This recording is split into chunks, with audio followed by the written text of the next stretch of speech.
1 2 3 4 5 6 7 8। हाँ, central atom का भी कंप्लीट है ऑक्टेट। क्या ये स्ट्रक्चर सही है? नहीं। ये तो बच्चों स्टार्ट करें हम लोग अपना आज का नया टॉपिक। तो मैं आपको कुछ पॉइंट्स बताने जा रहा हूं बच्चों। जैसे कि देखो यहाँ पे ये सल्फर है ना, तो सल्फर को बच्चों हम बोलेंगे सेंट्रल एटम। ठीक है, जैसे देखो यहाँ पे कार्बन है, तो कार्बन को हम बोलेंगे सेंट्रल एटम। अब मैं इसको सेंट्रल एटम क्यों बोल रहा हूँ, कैसे पहचानेंगे कि किसको सेंट्रल एटम में रखना है, किसको कॉर्नर पे रखना है? तो बच्चों इसके लिए पॉइंट्स हैं, ट्रिक है जो मैं आपको लिखवाने वाला हूँ। ठीक है, कैसे पता चलेगा कि नेगेटिव चार्ज यहाँ पे है, यहाँ पे क्यों नहीं रखा सर आपने नेगेटिव चार्ज, है ना? यहाँ पे कोई चार्ज क्यों नहीं, यहाँ पे कैसे है चार्ज? तो ये सारे पॉइंट्स को आज हम डिस्कस करने वाले हैं। क्लियर? समझ में आ गया बच्चों आज हम क्या पढ़ने जा रहे हैं? हो सकता है बच्चों ये वीडियो थोड़ा सा लंबा होगा, लेकिन ऐसे ऐसे टॉपिक्स को बच्चों समझने के लिए ना वो 5 मिनट 10 मिनट या 15 मिनट का वीडियो को फॉलो मत किया करो। ठीक है, ऐसा नहीं कि मैं किसी चैनल का बुराई कर रहा हूँ, नहीं, ऐसे बहुत सारे टीचर हैं जो मुझसे बेटर पढ़ाते हैं, बहुत ज़्यादा पढ़ाते हैं, मैं तो उनके सामने कुछ भी नहीं हूँ, लेकिन उनका ही वीडियो देखो बच्चों जहाँ पे आपको 40 मिनट 50 मिनट आपको मिले। ठीक है, क्योंकि देखो कोई 50 मिनट आपसे फालतू बात कर ही नहीं सकता है, पढ़ाना पड़ता है। ठीक है, मैं बिना मतलब का आपसे क्या 1 घंटा क्या बड़बड़ाता रहूँगा? ऐसे भी रात के 1 बज रहे हैं। फिर बच्चे लोग बोलेंगे गई भैंसिया पानी में। सर का दिमाग खराब हो गया है। ठीक है, तो फटाफट बच्चों ये कॉपी करो और इसके साथ हम लोग लिखने जा रहे हैं इंपॉर्टेंट पॉइंट्स जो आपको लर्न करने हैं। ठीक है, और इसके बाद हम लोग कोशिश करेंगे कम से कम 8-10 कंपाउंड का स्ट्रक्चर बच्चों हम बनाना सीखेंगे।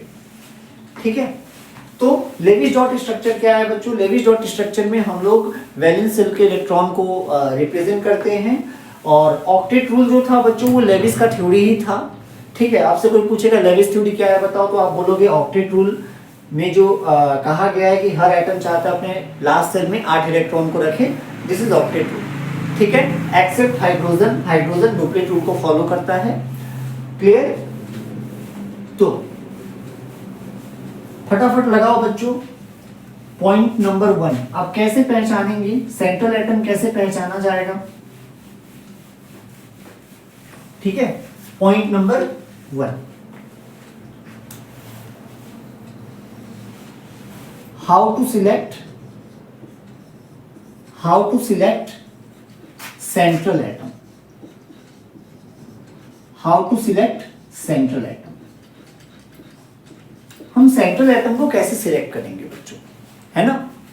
देखो, या तो बच्चों वो लिस्ट इन नंबर होगा, लिस्ट इन नंबर होगा। जैसे आपने देखा होगा SO4 में S का केवल 1 एटम था, ऑक्सीजन का 4 था, इसलिए मैंने S को सेंट्रल एटम रखा। दूसरा बच्चों उसका जो इलेक्ट्रोनेगेटिविटी होगा ना वो बहुत कम होगा, लीस्ट होगा। क्लियर? या बच्चों उसका साइज जो होगा वो ज्यादा होगा, लार्ज इन साइज। क्लियर? यहां तक आपको मिल जाएगा। असल में यही 2 पॉइंट तक आपको पता चल जाएगा कि कौन सेंट्रल एटम होने वाला है। दूसरा पॉइंट बच्चों याद रखना, हाइड्रोजन और फ्लोरीन। हाइड्रोजन और फ्लोरीन कभी भी सेंट्रल एटम मत लेना, कभी भी नहीं। Hydrogen and fluorine can never be central atom.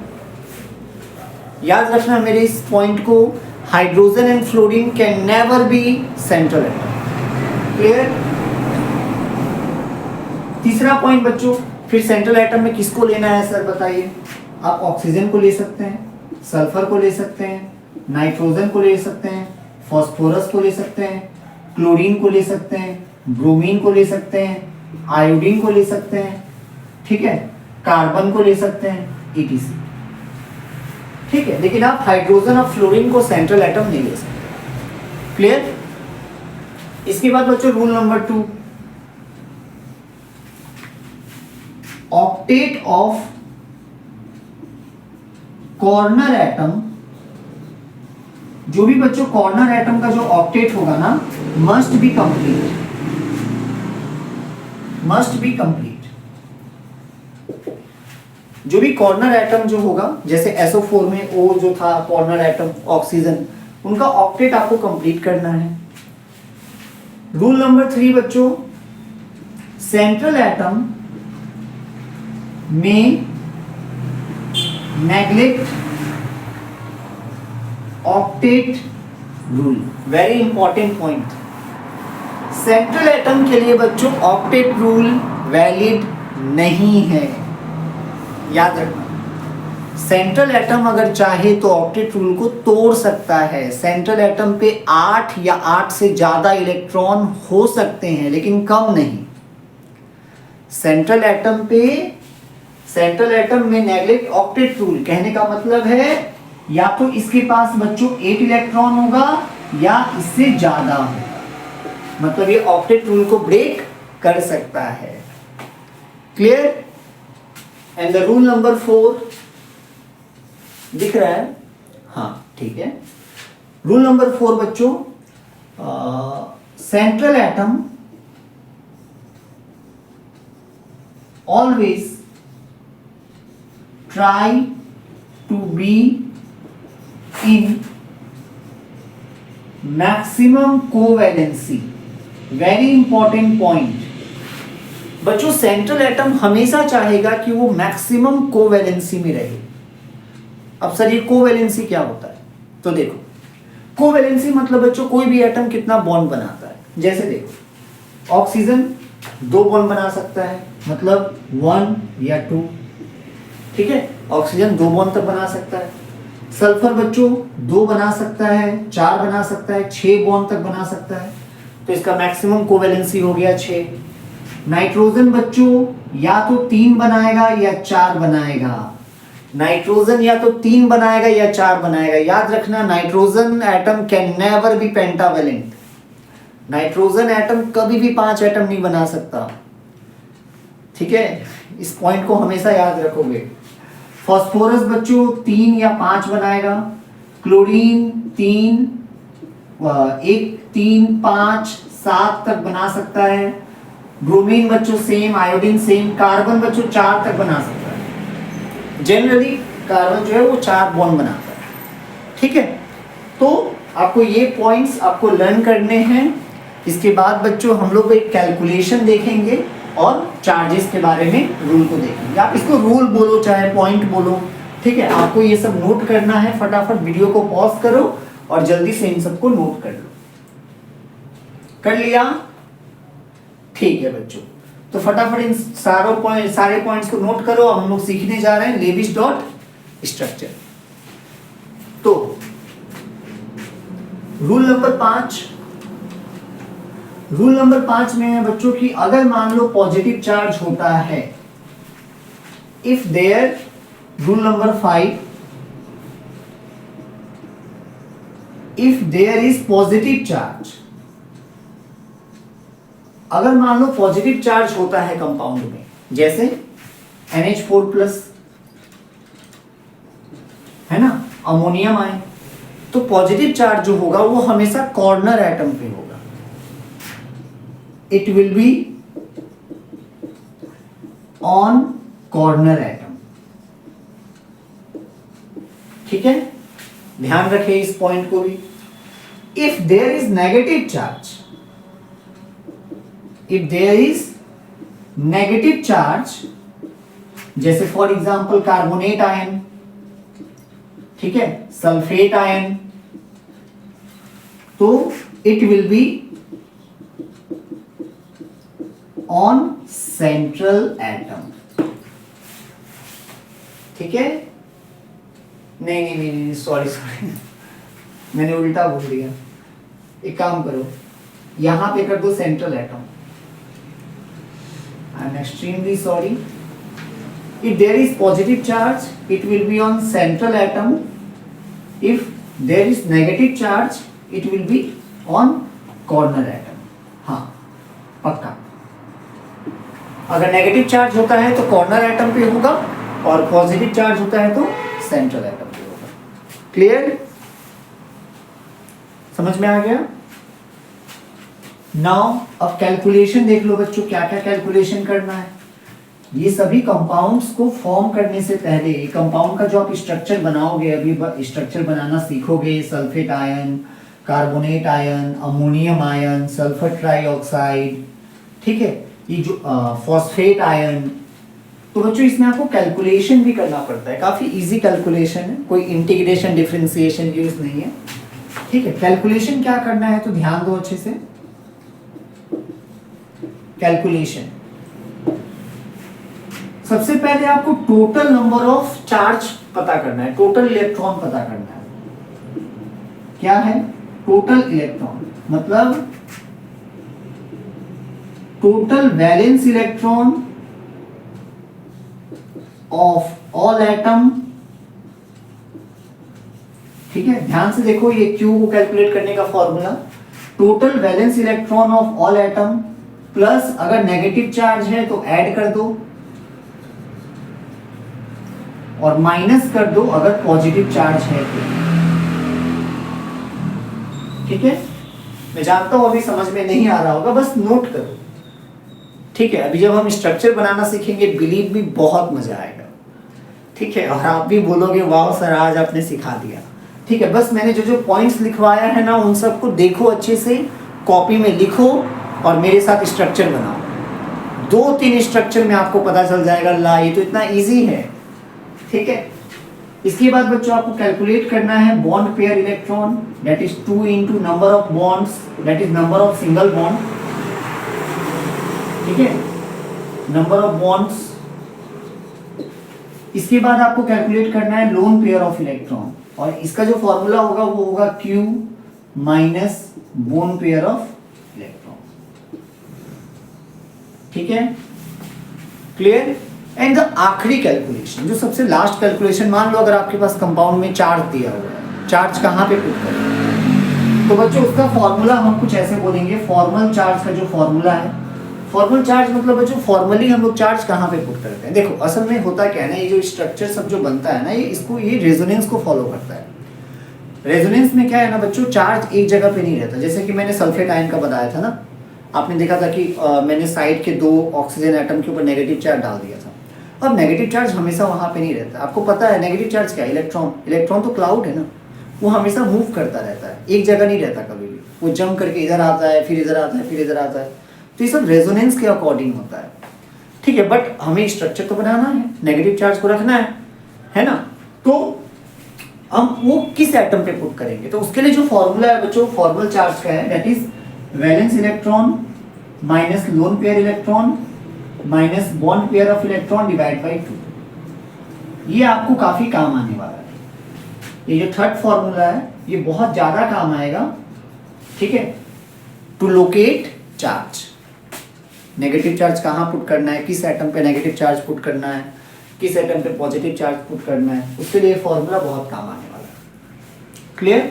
मैं रिपीट कर दे रहा हूं, अगर मान लो पॉजिटिव चार्ज है कंपाउंड में, जैसे अमोनियम आयन, तो आपको वो पॉजिटिव चार्ज हमेशा सेंट्रल एटम पे रखना है, क्लियर। सेंट्रल एटम कैसे सिलेक्ट होगा बताओ, पॉइंट नंबर 1 याद करो, मैंने लिखवाया है, ठीक है, जो लीस्ट इन नंबर हो, जिसका इलेक्ट्रोनेगेटिविटी सबसे कम हो, लार्ज इन साइज हो, या और एक लिख लो एटॉमिक नंबर जिसका ज्यादा हो, चाहो तो लिख सकते हो, अदरवाइज जरूरत नहीं है। हाँ, if there is negative charge तो कॉर्नर एटम पे होगा। कैलकुलेशन क्या करना है, सबसे पहले टोटल इलेक्ट्रॉन्स कैलकुलेट कर लेना है। वो कैसे आएगा, टोटल चार्ज कैसे आएगा, क्यों, total valence electron of all atom, जितने भी एटम हैं कंपाउंड में सबका total number of valence electron calculate कर लो। अगर नेगेटिव चार्ज है तो ऐड कर दो और पॉजिटिव चार्ज है तो सब्सट्रैक्ट कर दो, ठीक है। स्टार्ट करें स्ट्रक्चर बनाना, लिख लिया सारा पॉइंट, चलो। तो बच्चों स्टार्ट करते हैं एक छोटे से गाजर का हलवा जैसा easy question, and that is hydrogen molecule, ठीक है। अब जो भी ये वीडियो को देख रहा है वो हंसने लगेगा, ला सर ये तो मुझे पहले से ही पता है, ये तो मैं बुक में देख लेता, ये वो। अरे रुको जरा, देखो अभी किस किस लेवल का मैं कंपाउंड बनाऊंगा अभी देखो तो पहले सही, ठीक है। पहला हाइड्रोजन मॉलिक्यूल, क्लियर। चलो इसका स्ट्रक्चर ड्रॉ करो, अगर आपका आता है तो वेल एंड गुड, वरना हम लोग इन कैलकुलेशन को फॉलो करके बनाएंगे। Hydrogen molecule. क्लियर? तो सबसे पहले टोटल चार्ज कैलकुलेट करो। हाइड्रोजन का बच्चों क्या होता है? वैलेंस इलेक्ट्रॉन 1, तो यहाँ पे 2 एटम है तो 2। ठीक है, फिर हमें हाइड्रोजन सिंगल बॉन्ड हाइड्रोजन, पहले बच्चों सिंगल बॉन्ड ड्रॉ करना है। अब बॉन्ड पेयर ऑफ इलेक्ट्रॉन देख लो कितना है, 1 2। अरे सिंगल बॉन्ड में 2 इलेक्ट्रॉन होता है ना, 4 मत बोल देना। ठीक है, तो ये हो गया 2। अब लोन पेयर ऑफ इलेक्ट्रॉन क्या होता है? Q minus B P E bond pair, तो 2 माइनस 2 इज 0, तो लोन पेयर तो बचा ही नहीं, बस खत्म खेल। यही हो गया इसका स्ट्रक्चर। क्लियर? काफी इजी था। चल नेक्स्ट वाला खुद से ट्राई करो। Second number, ammonium ion. चलो बनाओ इसका स्ट्रक्चर। अमोनियम आयन, ठीक है। तो सबसे पहले बच्चों कैलकुलेट करो टोटल चार्ज। सबसे पहले कैलकुलेट करो टोटल चार्ज। देखो नाइट्रोजन में बच्चों वैलेंस इलेक्ट्रॉन कितना होता है? 7 नहीं 5। नाइट्रोजन का क्या है? इलेक्ट्रॉनिक कॉन्फ़िगरेशन 2,5, तो इसका वैलेंस इलेक्ट्रॉन 5, तो ये हो गया 5 प्लस हाइड्रोजन का 1, लेकिन 4 एटम है तो 4 × 1। अब मैंने कहा था याद करो, if there is positive charge, positive charge में हम लोग क्या करते हैं? Q के फॉर्मूला में माइनस करते हैं। नेगेटिव चार्ज अगर होगा तो ऐड किया जाएगा। पॉजिटिव चार्ज है तो माइनस कर दो, तो माइनस पॉजिटिव चार्ज कितना है? 1, तो 1 माइनस कर दिया। अगर नेगेटिव चार्ज होता तो ऐड हो जाता। ठीक है, तो 4 1 जो 4, 4 5 9 माइनस 1 इज 8। इतना क्लियर है? कोई डाउट नहीं है? स्टेप बाय स्टेप समझो, बहुत आसान है। पॉइंट्स को बस ध्यान में रखो, आसानी से बन जाएगा। अच्छा, सेंट्रल एटम कैसे सिलेक्ट किया मैंने समझा ना। देखो यहाँ पे N जो था वो लीस्ट इन नंबर था, नाइट्रोजन एक ही है, हाइड्रोजन 4 है, इसलिए सेंट्रल एटम कौन हो गया? नाइट्रोजन। क्लियर? बस पॉइंट्स को फॉलो करो, आराम से हो जाएगा सब कुछ। फिर टोटल चार्ज मैंने निकाल दिया है ना। Total number of valence electron N का 5, हाइड्रोजन का 1, तो 4 × 1, 5 और 4 9। फिर मैंने बताया था याद करो, पॉजिटिव चार्ज होगा तो माइनस कर दो और नेगेटिव चार्ज होगा तो ऐड कर दो, तो माइनस कर दिया और ये आ गया 8। Now bond pair of electron निकालना है हमें, तो पहले कंपाउंड स्ट्रक्चर बनाओ। ये 4 हाइड्रोजन है, लगा दो चारों हाइड्रोजन, लगा दिया। क्लियर? ध्यान से देखो, तो बॉन्ड पेयर ऑफ इलेक्ट्रॉन कितना हो गया? एक बॉन्ड पे कितने इलेक्ट्रॉन? 2, तो 1 2 3 4 5 6 7 8। Clear? 1 2 3 4 5 6 7 8। Bond pair of electron कितना हो गया? Bond pair of electron 2 8। तो लोन पेयर कितना हो गया फिर? That is Q minus bond pair of electron, this will B 8 minus 8 and this will B 0। Lone pair में बचा ही नहीं तो आप दो किसको? ठीक है, अब क्या था याद करो, रूल नंबर 3 या 4, the octet of corner atom must be complete. तो देख लो इसका ऑक्टेट कंप्लीट है 1 2, इसका भी देख लो 1 2, इसका भी कंप्लीट, इसका कंप्लीट, इसका कंप्लीट। नाइट्रोजन का चेक कर लो 1 2 3 4 5 6 7 8। हाँ, नाइट्रोजन का भी कंप्लीट है ना। नाइट्रोजन 4 बॉन्ड बना सकता है, 5 नहीं बना सकता, 4 बना सकता है। अब आ गया पॉजिटिव चार्ज। ये पॉजिटिव चार्ज कहाँ पुट करें हम लोग? तो याद करो मैंने कहा था if there is positive charge it must be on central atom, तो यहाँ पे आ गया पॉजिटिव चार्ज। तो ये हो गया बच्चों अमोनियम आयन का स्ट्रक्चर। क्लियर? समझ में आ गया? स्टेप बाय स्टेप फॉलो करो, बहुत आसानी से बनेगा। क्लियर? चलो क्वेश्चन नंबर 3 जो आपको करना है, क्वेश्चन नंबर 3 बच्चों,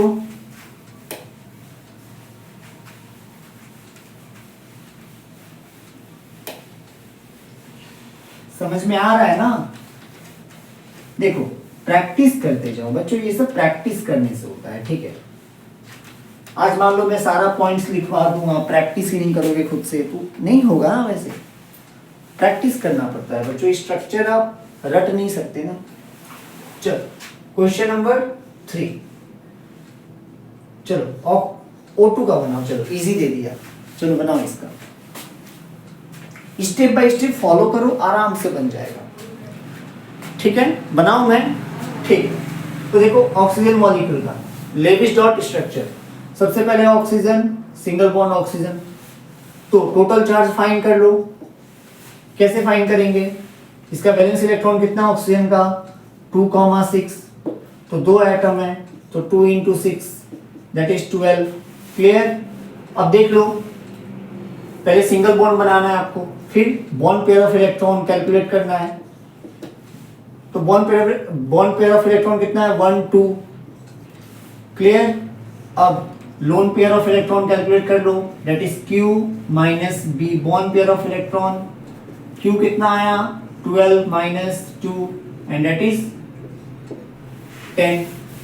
अब ये 10 जो है बच्चों लोन पेयर ऑफ इलेक्ट्रॉन, इसका 2 काम आएगा, या तो ये लोन पेयर में ही रह जाएंगे, या तो इनका काम आएगा बच्चों डबल बॉन्ड बनाने में या ट्रिपल बॉन्ड बनाने में। तो सबसे पहले हम लोग करेंगे क्या, ये जो लोन पेयर ऑफ इलेक्ट्रॉन जो है ना 10, इसको हम लोग यूज करेंगे इन दोनों का ऑक्टेट को कंप्लीट करने के लिए। तो देखो इसके पास 2 इलेक्ट्रॉन है और कितना चाहिए 6, लगा दो 6, 1 2 3 4 5 6 7 8। ठीक है, 6 इसको दे दिया, बचा कितना 10 में से 6 गया 4। अब ये 4 इसको दे दो 1 2 3 4। अब देखो क्या कॉर्नर एटम का, यहाँ तो कोई कॉर्नर एटम नहीं है, दोनों सेम ही है। अब देखो इनका क्या दोनों का ऑक्टेट कंप्लीट हुआ, इसके लिए देख लो 1 2 3 4 5 6 7 8। ठीक है, कंप्लीट है। इसका देख लो 1 2 3 4 5 6 ला, इस एटम का तो ऑक्टेट कंप्लीट ही नहीं हुआ।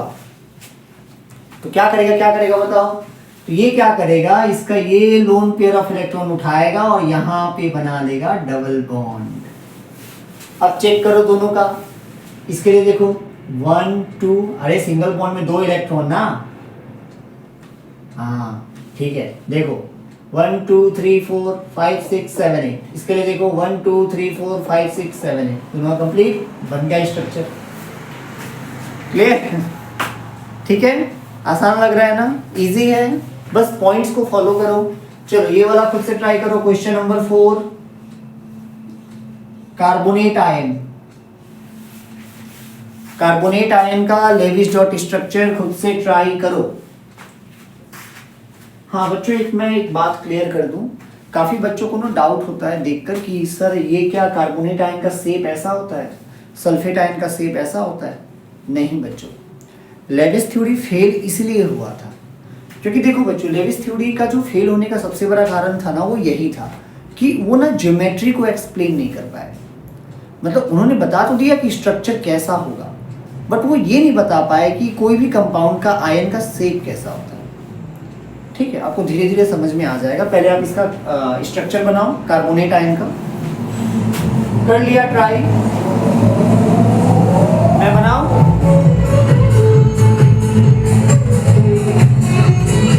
ठीक, तो सबसे पहले टोटल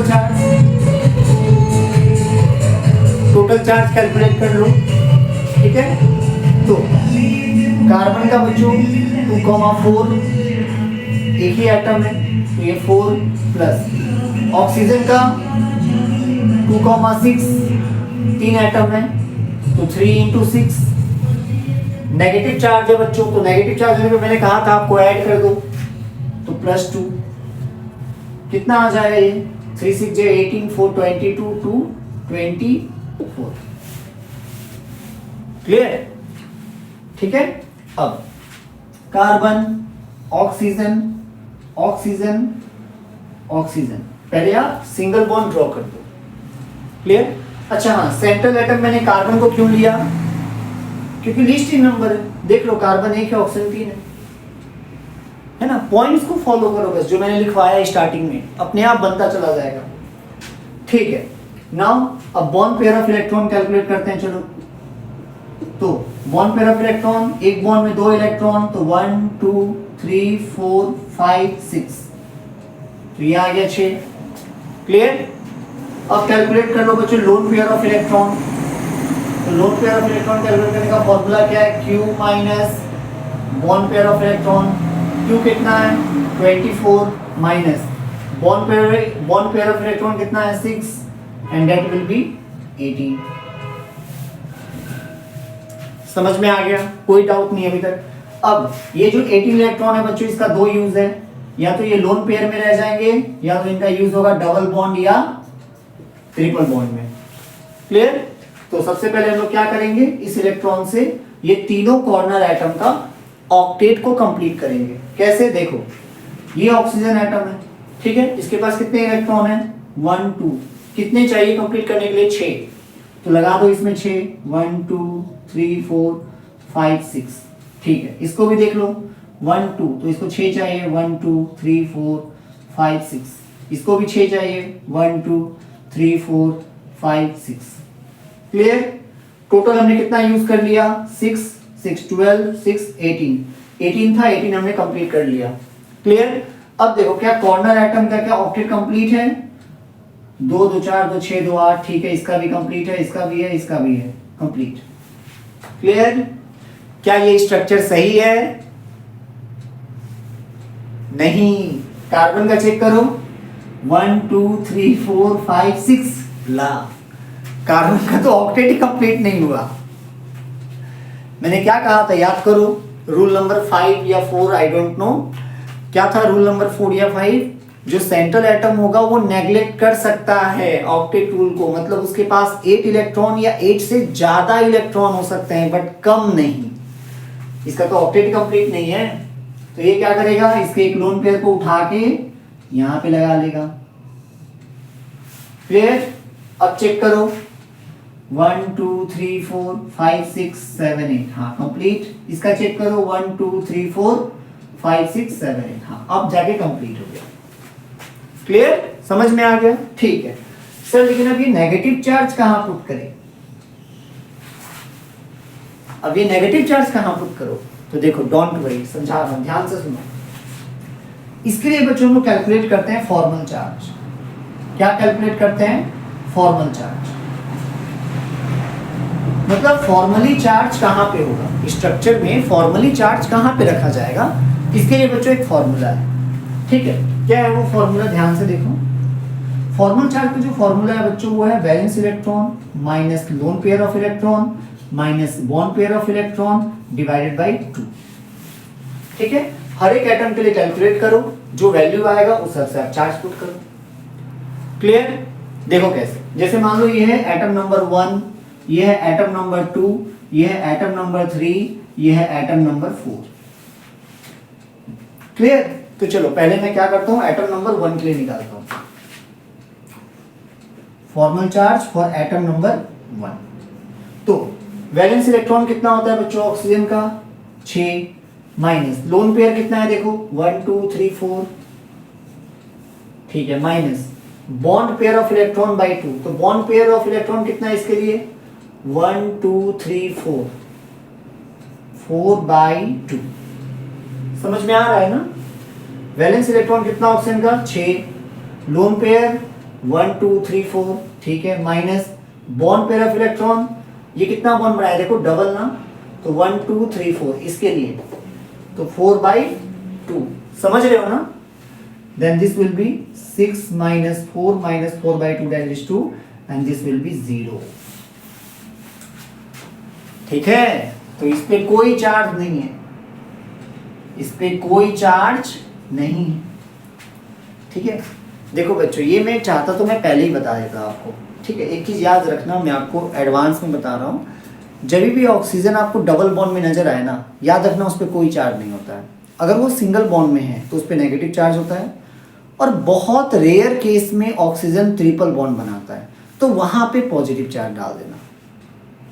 ठीक है, बट अगर आप वैसा नहीं चाहते, वो ट्रिक याद नहीं करना चाहते, कैलकुलेट करो, है ना फॉर्मूला, कैलकुलेट करो, कुछ भी रटने की जरूरत नहीं, कैलकुलेट करके देख लो, आपको खुद ब खुद पता चल जाएगा। ठीक है सर, एटम नंबर 2 के लिए देख लीजिए formal charge for atom number 2। ठीक है, तो ऑक्सीजन का valence electron minus loan pair of electron minus bond pair of electron by 2, है ना? ठीक है, तो एटम नंबर 2 ऑक्सीजन का बच्चों valence electron 6 minus loan pair of electron 1 2 3 4 5 6 minus bond pair of electron by 2। तो बॉन्ड पेयर ऑफ इलेक्ट्रॉन कितना है 1 2, ये तो बस एक ही बॉन्ड बनाया है, that is 2 by 2। 6 minus 6 is 0, 2 by 2 is 1, that is -1। मतलब इस पे चार्ज आएगा, समझ रहे हो ना, इस पे चार्ज आएगा, नेगेटिव चार्ज। देखो सेम तो ये भी वैसा ही है, ये भी सिंगल बॉन्ड, ये भी सिंगल बॉन्ड, मतलब इस पे भी नेगेटिव चार्ज आएगा। अरे नहीं समझे, ये ऑक्सीजन भी सिंगल बॉन्ड पे है तो नेगेटिव चार्ज, तो ये भी तो सेम वैसा ही है, कैलकुलेशन करने की जरूरत ही नहीं है, इस पे भी नेगेटिव चार्ज ही आएगा। ठीक है, चलो अब एटम नंबर 4 के लिए कैलकुलेट कर लो, कार्बन के लिए देख लो, तसल्ली हो जाएगा आपको। ठीक है, चलो तो कार्बन के लिए formal charge for atom number 4। तो वैलेंस इलेक्ट्रॉन कितना होता है इसके लिए, वैलेंस इलेक्ट्रॉन होता है बच्चों 4 minus loan pair of electron नहीं है, not available. Okay, so bond pair of electron 1 2 3 4 5 6 7 8 है ना, 1 2 3 4 5 6 7 8, so it is 8 by 2 and this will be 8 by 2 is 4, 4 minus 4 is 2, so इसके ऊपर भी कोई चार्ज नहीं है, क्लियर, इसके ऊपर भी कोई चार्ज नहीं है, तो स्ट्रक्चर क्या हो जाएगा, एग्जैक्ट ऐसा ही। ठीक है, नेगेटिव चार्ज एक इसके ऊपर, एक इसके ऊपर कोई चार्ज नहीं, एंड कार्बन के ऊपर कोई चार्ज नहीं। समझ में आया, देख रहे हो स्ट्रक्चर बनाने के पीछे कितने सारे पॉइंट्स होते हैं, कितने सारे रूल्स होते हैं जो लर्न करने पड़ते हैं। बट ये है बच्चों कि जब आप अगर वो सब सारे पॉइंट्स को, सारे रूल्स को जब लर्न कर लेते हो तो इजी हो जाता है बनाना, है ना। चलो क्वेश्चन नंबर 5, अब तो पक्का बन जाना चाहिए। क्वेश्चन नंबर 5, चलो बच्चों ट्राई करो,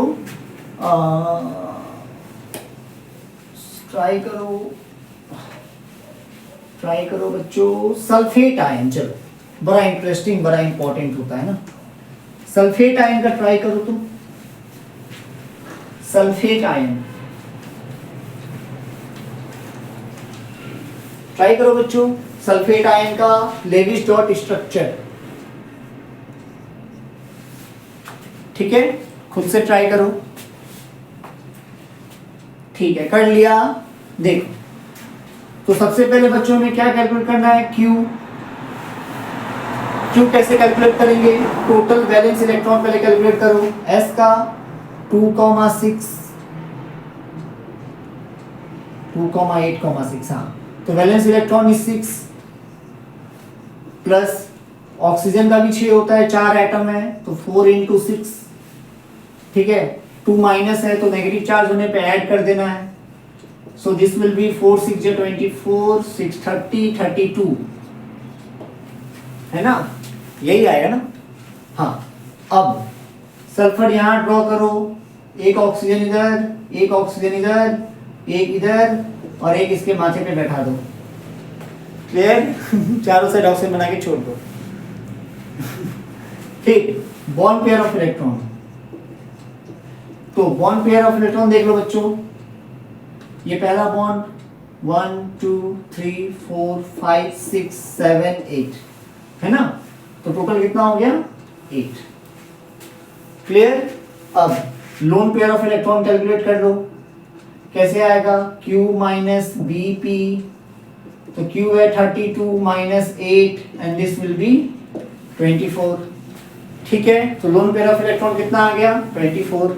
क्या यूज होगा इसका, तो या तो ये लोन पेयर में चले जाएंगे, या तो इनसे डबल बॉन्ड या ट्रिपल बॉन्ड बनाया जाएगा। ठीक है, तो हम लोग क्या करेंगे, ये जो लोन पेयर ऑफ इलेक्ट्रॉन है 24 जो बच गया रिमेनिंग है, इससे हम लोग कॉर्नर एटम्स का ऑक्टेट कंप्लीट करेंगे, क्लियर। तो इसके पास कितना इलेक्ट्रॉन है 1 2, कितना चाहिए 6, दे दो इसको, 1 2 3 4 5 6 दे दिया, इसको दे दो, 2 है 6 चाहिए, ठीक है। इसको देख लो 1 2 है इसके पास, कितना चाहिए 6। सिमिलरली इसको भी देखो 2 है इसके पास, 6 चाहिए तो 1 2 3 4 5 6 हो गया। चेक करो क्या कॉर्नर एटम का ऑक्टेट कंप्लीट है। देखो इसके लिए 1 2 3 4 5 6 7 8 ठीक है कंप्लीट है। इसका देख लो 1 2 3 4 5 6 7 8 कंप्लीट। इसका भी देख लो 1 2 3 4 5 6 7 8 कंप्लीट। इसका भी देख लो 1 2 3 4 5 6 7 8 कंप्लीट। ठीक है, कॉर्नर एटम का ऑक्टेट कंप्लीट हो गया। अब सेंट्रल एटम का देख लो 1 2 3 4 5 6 7 8। हाँ, सेंट्रल एटम का भी कंप्लीट है ऑक्टेट। क्या ये स्ट्रक्चर सही है? नहीं, ये स्ट्रक्चर सही नहीं है। क्यों नहीं है? देखो, याद करो rule number 5, very important rule. हर एटम ये चाहता है अपने मैक्सिमम कोवैलेंसी में रहे। सल्फर का मैक्सिमम कोवैलेंसी कितना है? याद करो, सल्फर का मैक्सिमम कोवैलेंसी कितना था? 2 4 6 6 था। बट यहां पे अभी 4 बॉन्ड पे है, तो ये क्या करेगा? इस लोन पेयर को उठाएगा, यहां बनाएगा डबल बॉन्ड। अब कितना हो गया देखो 1 2 3 4 5 5 तो है नहीं इसका कोवैलेंसी। यहां से भी उठाएगा, यहां बनाएगा डबल बॉन्ड। अब देखो 1 2 3 4 5 6। हाँ, अब जाके कहीं मोस्ट अप्रोप्रिएट स्ट्रक्चर लग रहा है। क्यों? क्योंकि सल्फर जो है वो अपने मैक्सिमम कोवैलेंसी पे है। इसलिए मैंने कहा था स्टार्टिंग में आपको रूल सब देख लो अच्छे से। अगर रूल सबको ध्यान में रखोगे कभी मिस्टेक नहीं होगा। क्लियर? समझ में आ गया? अब बारी आ गया ये नेगेटिव चार्ज का। तो मैंने आपको ऑलरेडी बता दिया है लास्ट स्ट्रक्चर में कि जब ऑक्सीजन डबल बॉन्ड पे होता है तो उस पर कोई चार्ज नहीं होता है, सिंगल बॉन्ड पे होता है तो इस पे नेगेटिव चार्ज होता है। तो यहां भी पुट कर दो नेगेटिव चार्ज, यहां भी पुट कर दो नेगेटिव चार्ज, बस हो गया स्ट्रक्चर सल्फेट का। सर सल्फर का कैलकुलेट कर दीजिए, सल्फर का फॉर्मल चार्ज। ठीक है, कर देता हूं, देखो सबको बस एक्सप्लेनेशन चाहिए, तसल्ली, है ना, वरना डाउट रह जाएगा, कंफ्यूजन रह जाएगा। देखो तो सल्फर के लिए बच्चों कैसे कैलकुलेट करेंगे फॉर्मल चार्ज? याद करो, valence electron minus loan pair of electron minus bond pair of electron divide by 2। Clear? हाँ, तो सल्फर का valence electron 6 minus loan pair of electron नहीं है, not available 0 minus bond pair of electron कितना है देखो 1 2 3 4 5 6 7 8 9 10 11 12। देख रहे हो, सल्फर ने तोड़ दिया ऑक्टेट रूल। 1 2 3 4 5 6 7 8 9 10 11 12। यस, मैंने कहा था स्टार्टिंग में central atom can neglect octet rule, तोड़ सकता है। तो टोटल है 12/2 दैट इज 6 6 माइनस 6 इज 0। तो इस पे कोई चार्ज नहीं है। क्लियर? आसान लग रहा है ना? बहुत आसान है ना? बस पॉइंट्स को याद रखना है, अपने आप सारा स्ट्रक्चर बनता चला जाएगा। क्लियर? चलो नेक्स्ट कंपाउंड पे आ जाओ बच्चों, नेक्स्ट कंपाउंड पे आ जाओ, दैट इज सल्फर ट्राइऑक्साइड। ठीक है, अगर मान लो आप वीडियो देखते हो और आपको कुछ भी डाउट होता है या फिर आपको नहीं समझ में आता है कि सर इस कंपाउंड का स्ट्रक्चर कैसे बनाना है, देन यू कैन कमेंट। देखो सल्फर ट्राइऑक्साइड, चलो बनाओ इसका सल्फर ट्राइऑक्साइड। कर लिया? ठीक, देखो तो सबसे पहले टोटल चार्ज। टोटल चार्ज बच्चों कैसे निकालेंगे? सल्फर का देख लो वैलेंस इलेक्ट्रॉन 2,8,6 6 है, तो 6 प्लस ऑक्सीजन 3 एटम है तो 3 × 6। ठीक है, कोई पॉजिटिव नेगेटिव नहीं है यहाँ पे। 3 6 जो 18 प्लस 6 24। ठीक है, अब सल्फर एक ड्रॉ करो, 3 साइड ऑक्सीजन लगा दो, 1 2 3 लगा दिया। ठीक है, अब bond pair of electron calculate करो। तो बॉन्ड पेयर ऑफ इलेक्ट्रॉन मतलब एक बॉन्ड पे कितने इलेक्ट्रॉन? 2 1 2 3 4 5 6, है ना, 1 2 3 4 5 6। तो बॉन्ड पेयर इलेक्ट्रॉन 6 हो गया। लोन पेयर कितना हो गया फिर 24 minus 6 and that is 18। Clear. अब इस 18 का दो काम होगा, या तो ये लोन पेयर में रह जाएंगे या इनका यूज होगा डबल बॉन्ड और ट्रिपल बॉन्ड में। तो सबसे पहले हम क्या करेंगे, इस लोन पेयर ऑफ इलेक्ट्रॉन को यूज करेंगे कॉर्नर एटम्स का ऑक्टेट कंप्लीट करने के लिए।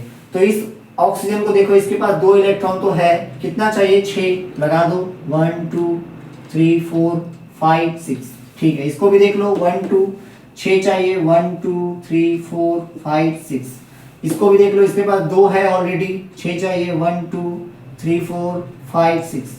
हो गया सारा कॉर्नर एटम का क्या ऑक्टेट कंप्लीट है? यस। क्या ये स्ट्रक्चर सही है? नहीं। कैसे? देख लो सेंट्रल एटम को देख लो, सल्फर का क्या कंप्लीट है? 1 2 3 4 5 6 ला सबका कर दिया, सल्फर को भूल गए सबका ऑक्टेट कंप्लीट कर दिया और सल्फर को भूल गए। देखो अब क्या करेगा बताओ, सल्फर का तो कोवैलेंसी 3 है भी नहीं, 2 है 4 है 6 है। कितना है इसका कोवैलेंसी? 2 4 6। तो भाई 3 तो ऐसे ही नहीं है ना। तो एक यहां से उठाएगा लोन पेयर, यहां लगा देगा। ठीक है, अब चेक करो जरा 1 2 3 4 5 6 7 8। हाँ अब जाके सर ठीक लग रहा है। नहीं, याद करो मैंने क्या बताया था, हर एटम चाहता है मैक्सिमम कोवैलेंसी। ये 6 बॉन्ड तक बना सकता है, तो यहां से भी उठाएगा बनाएगा डबल बॉन्ड, यहां से भी उठाएगा और बनाएगा डबल बॉन्ड।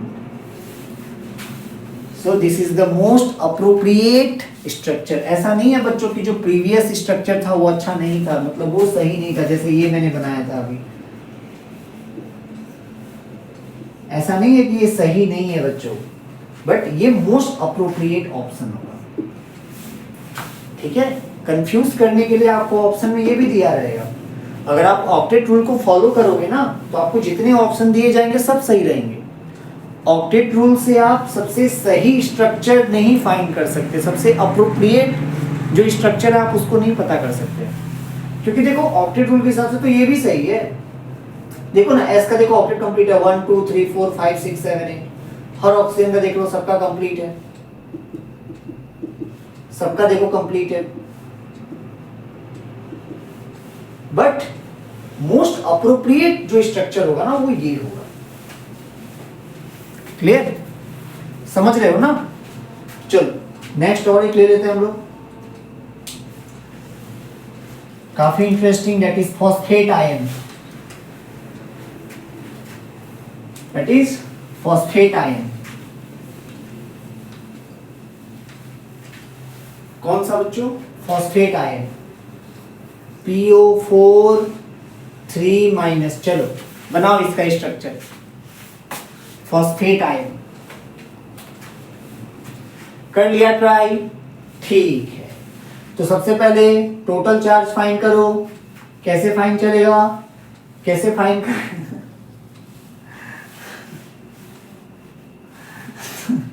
देखो कैसे कैसे पता करेंगे हम लोग total charge.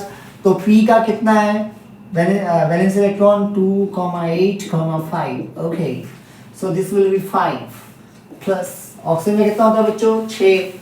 So this will be 4 into 6। Negative charge है, then you will add up 3। 4 6 is 24, 3 27, 3 32। Okay, so now बच्चों ये P O O O O लगा दिया, कितना सुंदर लग रहा है देखो, काश ऐसा ही स्ट्रक्चर होता।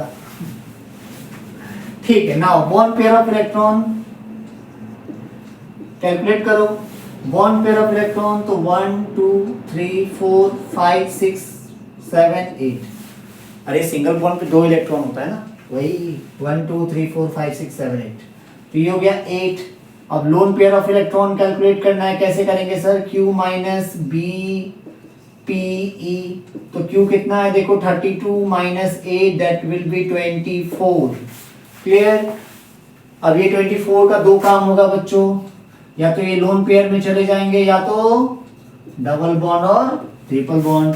ठीक है, तो चलो इससे क्या करें, पहले ऑक्टेट कंप्लीट करें, किसका, कॉर्नर एटम का। तो इस ऑक्सीजन को देख लो, 2 इलेक्ट्रॉन ऑलरेडी इसके पास है, कितना चाहिए, 6 लगा दो, 1 2 3 4 5 6। इसको भी देखो 2 है इसके पास, 6 चाहिए, 1 2 3 4 5 6। इसको देखो इसके पास 2 है, 6 चाहिए, 1 2 3 4 5 6। इसको भी देख लो 2 है इसके पास, 6 चाहिए, 1 2 3 4 5 6।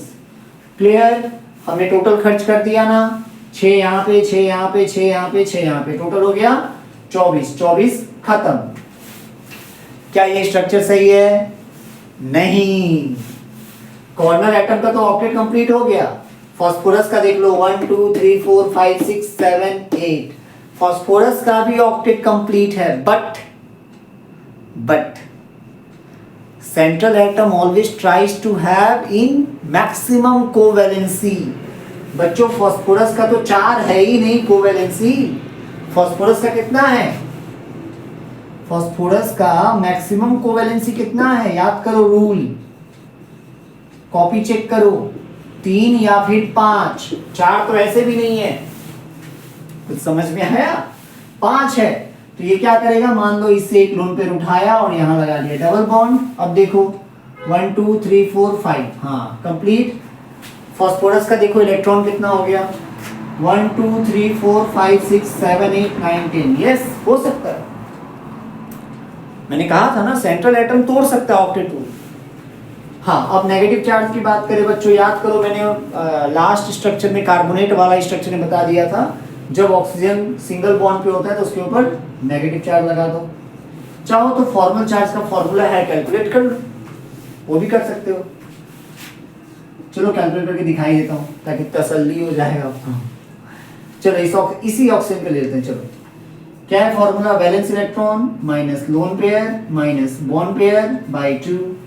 सो वैलेंस इलेक्ट्रॉन कितना होता है ऑक्सीजन का, 6 minus lone pair 1 2 3 4 5 6 6 minus bond pair 1 2 2 by 2, 6 minus 6 0 minus 1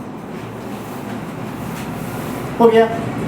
same इस पे भी -1 -1 ना बच्चों। एक्चुअली में क्या होता है ना, देखो ये सब स्ट्रक्चर में रेजोनेंस होता है, मतलब रेजोनेंस के बेसिस पे होता है ये सब।